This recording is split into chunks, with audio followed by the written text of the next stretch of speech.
ദൈവത്തിന് സ്തോത്രം.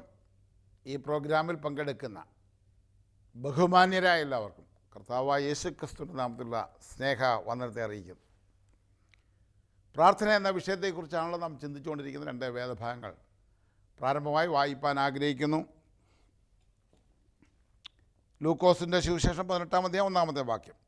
മടുത്തു പോകാതെ എപ്പോഴും പ്രാർത്ഥിക്കണം എന്നുള്ളതിന് യേശു അവരോട് ഒരു ഉപമ പറഞ്ഞത്. ഫിലിപ്പിയ ലേഖനം 4-ാം അധ്യായം 6-ാം വാക്യം.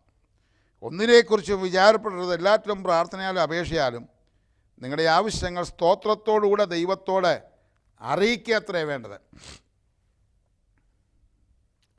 നമ്മുടെ കർത്താവായ യേശുക്രിസ്തു നമ്മോട് പറയുന്നത് മടുത്തു പോകരുത്, പ്രാർത്ഥിക്കേ, മറുപടിയുണ്ട്.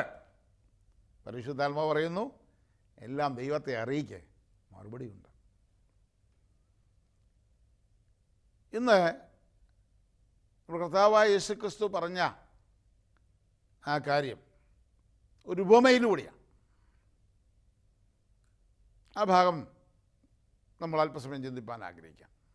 ഒരു അനീതിയുള്ള ന്യായാധിപൻ്റെ അടുക്കൽ ഒരു വിധവയായ സ്ത്രീ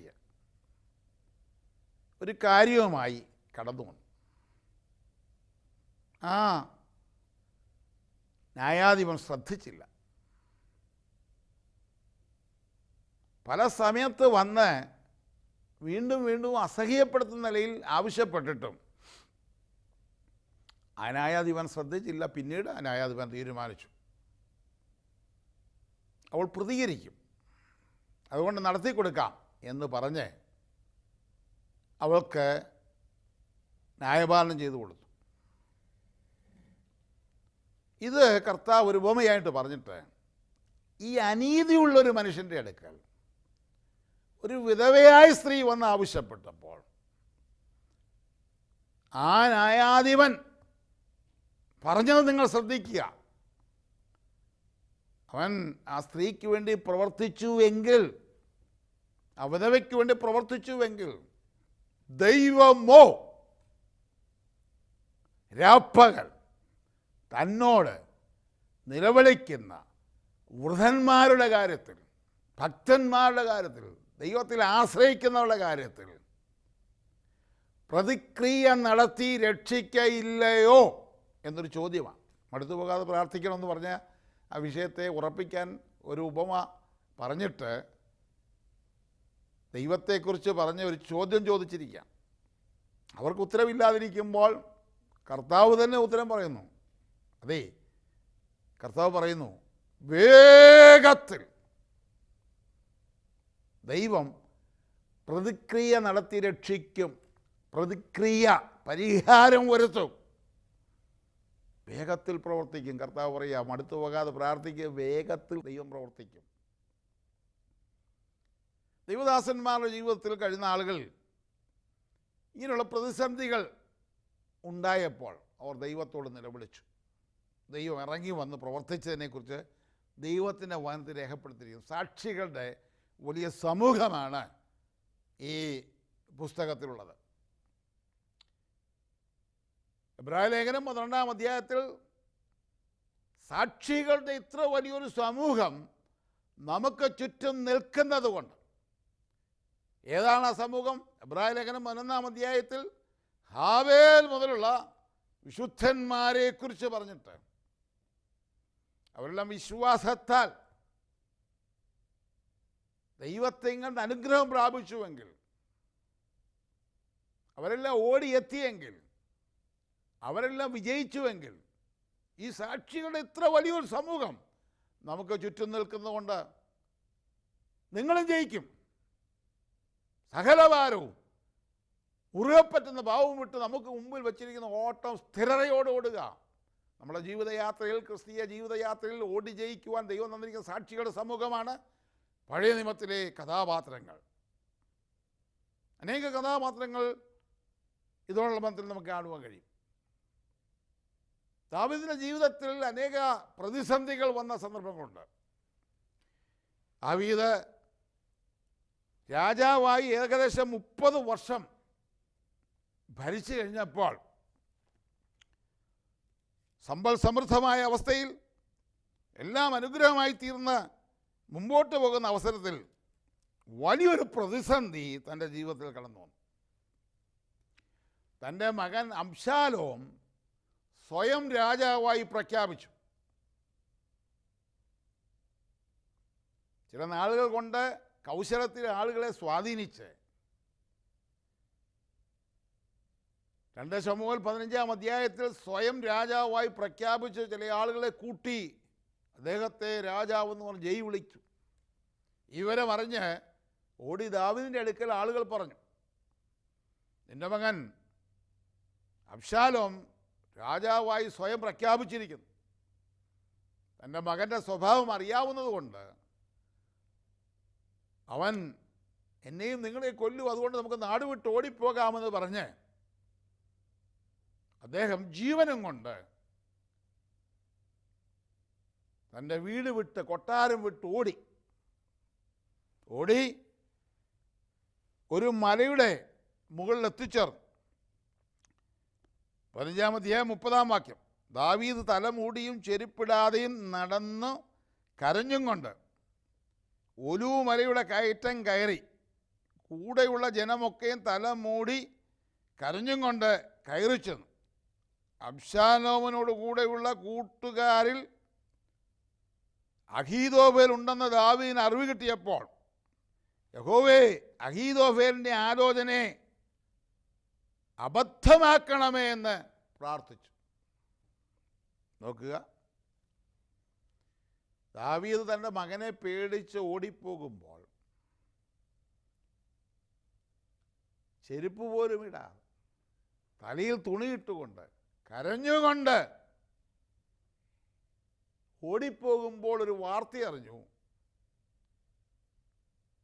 തൻ്റെ മകൻ സ്വയം രാജാവായി പ്രഖ്യാപിച്ചപ്പോൾ മന്ത്രിമാരുടെയൊക്കെ മനോഭാവം എങ്ങനെയാണെന്ന് അറിയയില്ല. ദാവീദ് രാജാവിൻ്റെ ഉപദേഷ്ടാക്കന്മാരുണ്ട്, പ്രധാനികളുണ്ട്. അവരൊക്കെയും പക്ഷം തിരിഞ്ഞു. അതിലേറ്റവും പ്രധാനപ്പെട്ടൊരു വ്യക്തി അഹീതോഫേൽ അബ്ശാലോമിൻ്റെ പക്ഷം ചേർന്നു എന്നറിഞ്ഞപ്പോൾ താൻ ഹൃദയം പൊട്ടി ദൈവത്തോട് പ്രാർത്ഥിച്ചു, യഹോവേ, അഹീതോഫേലിൻ്റെ ആലോചനയെ വൃഥാവാക്കണമേ, അബദ്ധമാക്കണമേ. എന്തുകൊണ്ട് അദ്ദേഹം അങ്ങനെ പ്രാർത്ഥിച്ചത്? 16-ാം അധ്യായം 23-ാമത്തെ വാക്യം, അക്കാലത്ത് അഹീതോഫേൽ പറയുന്ന ആലോചന ദൈവത്തിൻ്റെ അരുളപ്പാട് പോലെയായിരുന്നു. ദാവീദിനും അബ്ശാലോമിനും അഹീതോഫേലിൻ്റെ ആലോചനയെല്ലാം അങ്ങനെ തന്നെയായിരുന്നു. എന്ന് പറഞ്ഞാൽ അഹീതോഫേൽ പറയുന്ന ഒരു കാര്യവും തെറ്റത്തില്ല, ദൈവത്തിൻ്റെ അരുളപ്പാട് പോലെയാണ്. മന്ത്രിമാരിൽ പ്രധാനിയും ഉപദേഷ്ടാക്കന്മാരിൽ പ്രധാനിയുമായിരിക്കുന്ന വ്യക്തിയായിരുന്നു അഹീതോഫേൽ. അദ്ദേഹം ഒരു കാര്യം പറഞ്ഞാൽ തെറ്റത്തില്ല, വളരെ ബുദ്ധിയുള്ള ഒരു മനുഷ്യനാണ്. അവൻ അബ്ശാലോം പക്ഷം ചേർന്നെങ്കിൽ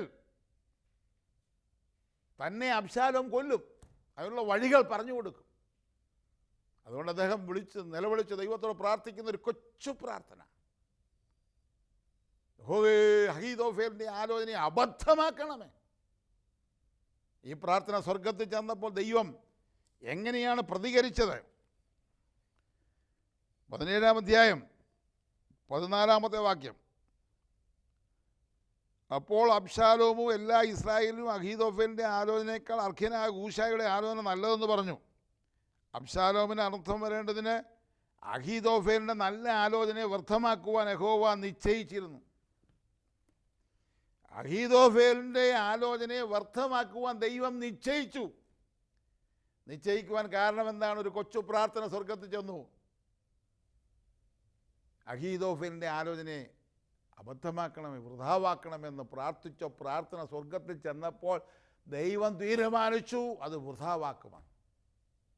നീ ഇരിക്കുന്ന ഇടത്തിരുന്നുകൊണ്ട്, നീ കിടക്കുന്ന സ്ഥലത്ത് കിടന്നുകൊണ്ട്, നീ നടക്കുന്ന സ്ഥലത്ത് നടന്നുകൊണ്ട് നീ ദൈവത്തോട് പ്രാർത്ഥിക്കുന്ന പ്രാർത്ഥന വലുതോ ചെറുതോ ആയിക്കൊള്ളട്ടെ, നീ ഹൃദയം പൊട്ടി പ്രാർത്ഥിക്കുന്ന പ്രാർത്ഥന മുമ്പിൽ ദൈവം നിനക്ക് മറുപടി നൽകിത്തരും. നിൻ്റെ പ്രാർത്ഥന ദൈവം സ്വീകരിച്ച് നിനക്ക് വേണ്ടി ദൈവം അത്ഭുതങ്ങൾ ചെയ്യും. വൃഥാവാക്കുവാൻ ദൈവം തീരുമാനിച്ചു, അബദ്ധമാക്കുവാൻ ദൈവം തീരുമാനിച്ചു. ദാവീദും കൂടെയുള്ളവർ ഓടിപ്പോയപ്പോൾ അഹീതോഫേൽ അബ്ശാലോമിൻ്റെ കൂടെ എത്തിച്ചേർന്നപ്പോൾ അബ്ശാലോം ചോദിച്ചു, നാം ഇനി എന്ത് ചെയ്യണം?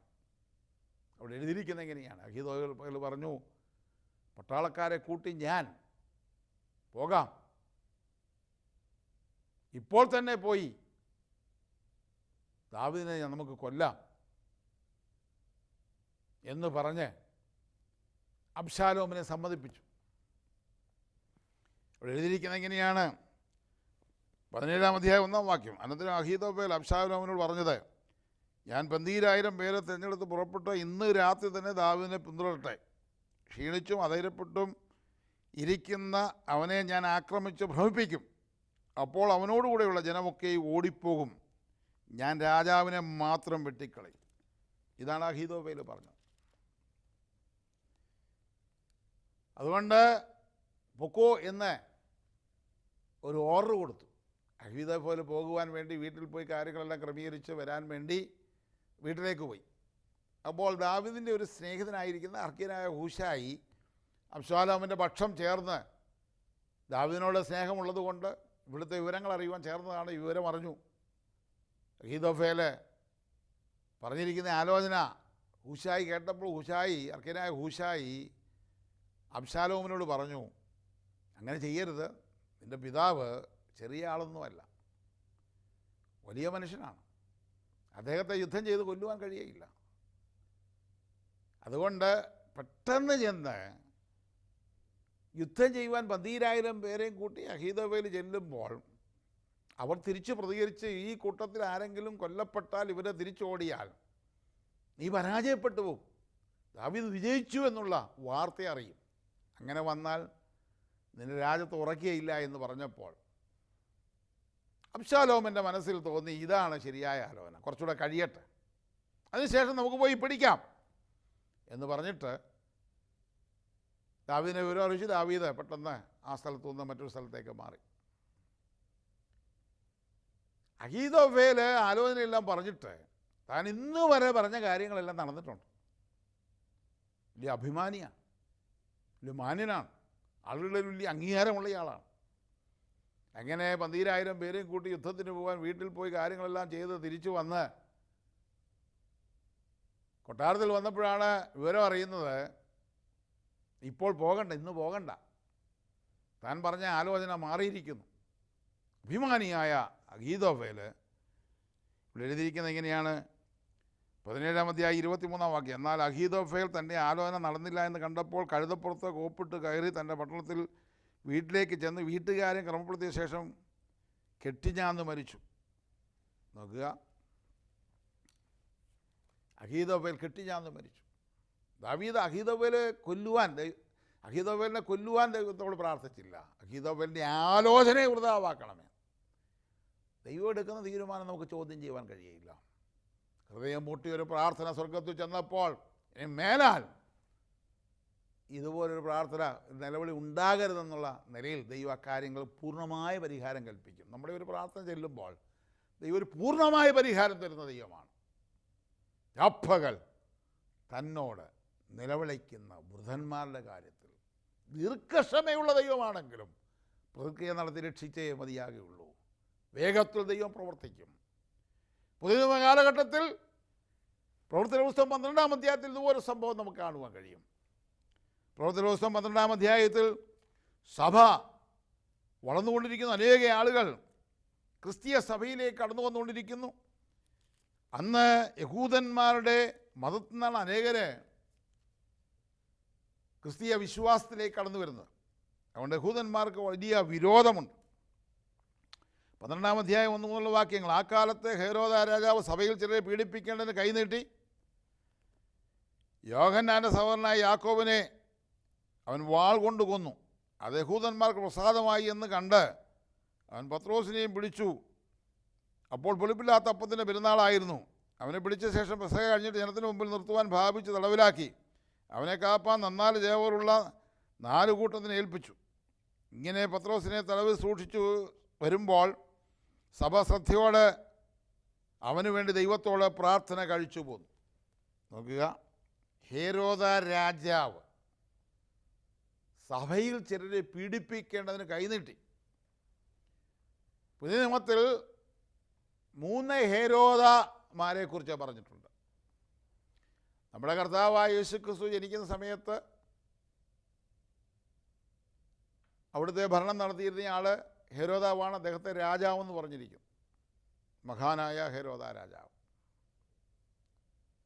അതിനുശേഷം അദ്ദേഹത്തിൻ്റെ മകൻ യോഹന്നാൻ്റെ തല ഛേദിച്ച ഹെരോദാവ്, ഇടപ്രഭുവായ ഹെരോദാവ്. എന്നാൽ ഇത് ആദ്യം പറഞ്ഞ ആ ഹെരോദാവിൻ്റെ മകൻ്റെ മറ്റൊരു മകൻ്റെ മകനാണ്. അരിസ്റ്റോബുലസ് എന്ന് പറയുന്നൊരു മകൻ്റെ മകനാണ് ഈ ഹെരോദാവ്. ഈ ഹെരോദാവ് രാജാവാണ്. ചരിത്ര പശ്ചാത്തലങ്ങൾ പഠിക്കുമ്പോൾ വേദശാസ്ത്രങ്ങൾ പറയുന്നത് അന്ന് ഭരിക്കുന്ന കൈസർ, റോമാ സാമ്രാജ്യത്തിൻ്റെ കീഴിലുള്ള ഭാഗമാണ്. ആ കൈസറുടെ സ്നേഹിതനായിരുന്നു ഈ ഹെരോദാവ്. ഇവരൊന്നിച്ച് അക്കാലത്ത് പഠിച്ചിട്ടുണ്ട് എന്നാണ് വേദശാസ്ത്രങ്ങൾ അഭിപ്രായപ്പെടുന്നത്. ആ ഒരു ബന്ധം കൊണ്ട് ഇടപ്രഭുവായിരുന്ന യോഹന്നാൻ്റെ തല ഛേദിച്ച ഹെരോദാവിനെ നീക്കിയിട്ട് അതിന് പകരമായിട്ട് ഇദ്ദേഹത്തെ നിയമിച്ചു. അന്ന് ഗവർണർ ഭരണമുണ്ട്. എന്നാൽ ഇദ്ദേഹത്തിന് മാത്രം ഒരു പ്രത്യേകത കൊടുത്തു. ഗവർണറുടെ മുകളിൽ ഒരു ഭരണം കൊടുത്തു, ഒരു രാജ പദവി കൊടുത്തു. അതുകൊണ്ടാണ് രാജാവായി, ഹെരോദ രാജാവെന്ന് എഴുതിയിരിക്കുന്നത്. യഹൂദിയ, ശമരിയ, ഗലീല, ഉദൂരിയ, ത്രക്കോനിത്യ ദേശങ്ങൾ എല്ലാം ചേർന്ന് അതിന് മുകളിൽ ഒരു ഭരണം ഈ ഹെരോദാവിന് ലഭിച്ചിരിക്കുകയാണ്. വലിയ സ്വാധീനമുള്ള മനുഷ്യനാണ്. അന്നത്തെ കൈസറുടെ സ്നേഹിതൻ കൂടിയാണ്. അതുകൊണ്ട് അദ്ദേഹത്തിന് ആരെയും ഭയപ്പെടേണ്ട കാര്യമില്ല. ഇദ്ദേഹം ഭരിക്കുന്ന ഭാഗങ്ങളിൽ ഭൂരിപക്ഷം യഹൂദന്മാരായതുകൊണ്ട് യഹൂദന്മാരുടെ പ്രീതി ലഭിക്കാൻ വേണ്ടി അവരുടെ ശത്രുക്കളെ പീഡിപ്പിക്കുമ്പോൾ, ക്രിസ്ത്യാനികളെ പീഡിപ്പിക്കുമ്പോൾ അവർക്ക് പ്രീതി ലഭിക്കും, അദ്ദേഹത്തിന് പ്രീതി ലഭിക്കുമെന്ന് ചിന്തിച്ച് ക്രൈസ്തവ സഭയിലുള്ള പ്രിയപ്പെട്ടവരെ പീഡിപ്പിക്കുവാൻ തുടങ്ങി. യോഹന്നാന്റെ സഹോദരനായ യാക്കോബിനെ വാളുകൊണ്ട് കൊന്നു. അതിനുശേഷം യഹൂദന്മാർക്ക് സന്തോഷമായി എന്നുള്ള വിവരം അറിഞ്ഞപ്പോൾ ഇനി ആരാണ് അവരുടെ നേതാവ്? പത്രോസാണ് എന്ന അറിവ് കിട്ടിയപ്പോൾ പത്രോസ് അപ്പോസ്തലനെയും കൊല്ലുവാൻ അദ്ദേഹം പത്രോസ് അപ്പോസ്തലനെ അറസ്റ്റ് ചെയ്തു. എന്നാൽ യഹൂദന്മാരുടെ പ്രത്യേകത, അവരുടെ പെരുന്നാളുകൾ സമയത്ത് ആളുകളെ കൊല്ലുവാൻ പാടില്ല. അത് ന്യായപ്രമാണപ്രകാരം തെറ്റാണ് എന്നുള്ളതുകൊണ്ട് അവർക്കത് താല്പര്യമുണ്ടാകില്ല, സന്തോഷം ഉണ്ടാകുകയില്ല എന്ന് മനസ്സിലാക്കി പുളിപ്പില്ലാത്ത അപ്പത്തിൻ്റെ പെരുന്നാൾ ഒരാഴ്ചയാണ്. പെസഹ പെരുന്നാളെന്നും ഒക്കെ അതിനെ വിളിക്കുന്നു. പെസഹ കഴിഞ്ഞ് ഒരാഴ്ച പുളിപ്പില്ലാത്ത അപ്പത്തിൻ്റെ പെരുന്നാളാണ്. അത് തീരുമ്പോൾ ജനത്തിൻ്റെ നടുവിൽ നിർത്തി പത്രോസ് അപ്പോസ്തലൻ തല വെട്ടി യഹൂദന്മാരുടെ പ്രീതി സമ്പാദിക്കാമെന്ന് ആഗ്രഹിച്ച് ഹെരോദാവ് പത്രോസ് അപ്പോസ്തലനെ അറസ്റ്റ് ചെയ്ത് ജയിലിലടച്ചു. പത്രോസ് അപ്പോസ്തലൻ ജയിലിലടച്ചപ്പോൾ സഭ ശ്രദ്ധയോടുകൂടെ പത്രോസിന് വേണ്ടി, പത്രോസ് അപ്പോസ്തലന് വേണ്ടി പ്രാർത്ഥിച്ചു കൊണ്ടിരുന്നു എന്നാണ് നാം ഇവിടെ വായിച്ച് കേട്ടത്. നോക്കുക, സാഹചര്യം നിങ്ങൾ നോക്കുക. പ്രാർത്ഥിക്കാൻ കഴിയുമോ? അന്ന് ഭരിക്കുന്ന ഹെരോദ രാജാവാണ്, കൈസറുടെ സ്നേഹിതനാണ്. അയാളുടെ കയ്യിൽ നിന്ന് വിടുവിപ്പാൻ ലോകത്തിൽ ഒരാൾക്കും കഴിയയില്ല. അതിന് മുകളിൽ ഒരാളില്ല. കൈസരാണ്, കൈസർ അദ്ദേഹത്തിൻ്റെ സ്നേഹിതനാണ്. അതുമാത്രമല്ല, അദ്ദേഹം അറസ്റ്റ് ചെയ്ത് പത്രോസിനെ ഭദ്രമായി സൂക്ഷിച്ചിരിക്കുകയാണ്. സ്പെഷ്യലായി 16 പേരെ നിയമിച്ചു. 4 പട്ടാളക്കാരെ വീതം 4 ഷിഫ്റ്റിലായി പത്രോസിനെ മാത്രം സൂക്ഷിപ്പാൻ ഹെരോദാവ് നിയമിച്ചു. കാരണം പുറകിലൊരു പശ്ചാത്തലമുണ്ട്. ക്രൈസ്തവ സഭയുടെ ആരംഭത്തിന് ചില വർഷം മുമ്പ് പത്രോസിനെ പിടിച്ച് തടവിൽ സൂക്ഷിച്ചപ്പോൾ രാത്രിയിൽ ദൈവത്തിൻ്റെ ദൂതൻ വന്ന് പത്രോസിനെ ജയിലിൽ നിന്ന് വിടുവിച്ച് ജീവൻ്റെ വചനം പോയി പട്ടണത്തിൽ പ്രസംഗിക്കാൻ പറഞ്ഞു. അങ്ങനെ കാരാഗ്രഹം പൂട്ടിയിരിക്കുമ്പോൾ തന്നെ അതിനകത്തുനിന്ന് പത്രോസിനെ വിടുവിച്ച് കൊണ്ടുപോയി പട്ടണത്തിൽ കൊണ്ടുപോയി പ്രസംഗിപ്പിച്ചു. അടുത്ത ദിവസം രാവിലെ പുരോഹിതന്മാരും ന്യായാധിപന്മാരും ഒക്കെ പത്രോസിനെ വിസ്തരിക്കാൻ വേണ്ടി അവരുടെ മുമ്പിൽ കൊണ്ടുവരുവാൻ വേണ്ടി പട്ടാളത്തെ അയച്ചപ്പോൾ അവിടെ ചെന്നപ്പോൾ കാരാഗ്രഹം ഭദ്രമായി പൂട്ടിയിരിക്കുന്നതും അതിനകത്ത് ഉണ്ടായിരുന്ന പത്രോസിനെ കാണാനില്ല എന്നുള്ള വിവരവും ഇവരെ അറിയിച്ചു. അതനുസരിച്ച് അന്വേഷിച്ചപ്പോൾ അവർ പട്ടണത്തിൽ നിന്ന് പ്രസംഗിക്കുന്നു എന്നറിഞ്ഞു. അപ്പോൾ ഈ പ്രാവശ്യം അങ്ങനെ പോകാതിരിക്കാൻ പ്രത്യേകമായി പട്ടാളക്കാരെ 4 ഷിഫ്റ്റിലാക്കി 4 പട്ടാളക്കാരെ വീതം പത്രോസിനെ നോക്കുവാൻ നിയമിച്ചാക്കി എന്നെഴുതിയിരിക്കും. ചങ്ങല കൊണ്ട് പത്രോസിനെ ബന്ധിച്ചു. ചരിത്രം പറയുന്നത് 2 സൈഡിലും 2 പട്ടാളക്കാർ നിന്ന് അവരിലേക്ക് പത്രോസിൻ്റെ ചങ്ങല ഇടത്തുവശത്ത് നിൽക്കുന്ന പട്ടാളക്കാരുടെ കയ്യിലേക്കും ചങ്ങല വലത്തുവശത്ത് നിൽക്കുന്ന പട്ടാളക്കാരുടെ കയ്യിലേക്കും കൊടുത്തിരിക്കുകയാണ്. അപ്പോൾ അനങ്ങിയാൽ പട്ടാളക്കാരറിയും. അങ്ങനെയുള്ള പശ്ചാത്തലത്തിലാണ് സഭ പ്രാർത്ഥിച്ചത്. നോക്കുക, നമുക്ക് പ്രാർത്ഥിക്കാൻ കഴിയുമോ? ഇങ്ങനെയുള്ള സാഹചര്യത്തിൽ നമുക്ക് പ്രാർത്ഥിക്കാൻ കഴിയുമോ? കാരാഗ്രഹത്തിന് ഉള്ളറയിൽ കിടക്കുന്നു, ചങ്ങലയിൽ കിടക്കുന്നു, ശക്തനായ രാജാവ് ഭരിക്കുന്നു, അവൻ്റെ കയ്യിൽ നിന്ന് വിടുവിപ്പാൻ കഴിയുമോ? ഇങ്ങനെയുള്ള സാഹചര്യങ്ങൾ വരുമ്പോൾ പലപ്പോഴും നമ്മൾ മടുത്തു പോകും. എന്നാൽ കർത്താവ് പറയുന്നു, മടുത്തു പോകരുത്, പ്രാർത്ഥിക്ക്. മറുപടിയുണ്ട്. സാഹചര്യമല്ല നമുക്ക് വിഷയം. നാം നിലവിളിക്കുമ്പോൾ നമുക്ക് വേണ്ടി ഇറങ്ങി വരുന്നൊരു ദൈവമുണ്ട്. പ്രാർത്ഥന സ്വർഗത്തിൽ ചെന്നു. 1, 2, 3, 4 ഇങ്ങനെ പ്രാർത്ഥിച്ചുകൊണ്ടിരിക്കുകയാണ്. 7 ദിവസമാണ് പുളിപ്പില്ലാത്ത അപ്പത്തിൻ്റെ പെരുന്നാൾ. പ്രാർത്ഥനകൾ മുമ്പോട്ട് പോയി. പത്രോസിൻ്റെ തല ഛേദിക്കാൻ നിശ്ചയിച്ചിരിക്കുന്ന തലേ രാത്രിയിൽ ദൈവം തൻ്റെ ദൂതനെ കാരാഗ്രഹത്തിലേക്ക് അയച്ചു. കാരാഗ്രഹത്തിൽ ചെന്ന് പത്രോസിൻ്റെ കയ്യിലുള്ള ചങ്ങല അഴിച്ച് അടുത്ത് നിൽക്കുന്ന പട്ടാളക്കാർ പോലും അറിയാതെ അവർക്ക് അന്ധത പിടിപ്പിച്ച് കാരാഗ്രഹത്തിൻ്റെ ഉൾമുറിയിൽ നിന്ന് പുറത്തു കൊണ്ടുവന്ന് 1ഉം 2ഉം വാതിലുകൾ കടന്ന് 3ാമത്തെ വാതിലും കടന്ന് പട്ടണത്തിൽ പുറത്തു കൊണ്ടുവന്ന് ദൈവങ്ങൾ പ്രാർത്ഥിക്കുന്ന സ്ഥലത്തേക്ക് പറഞ്ഞു വിട്ടു.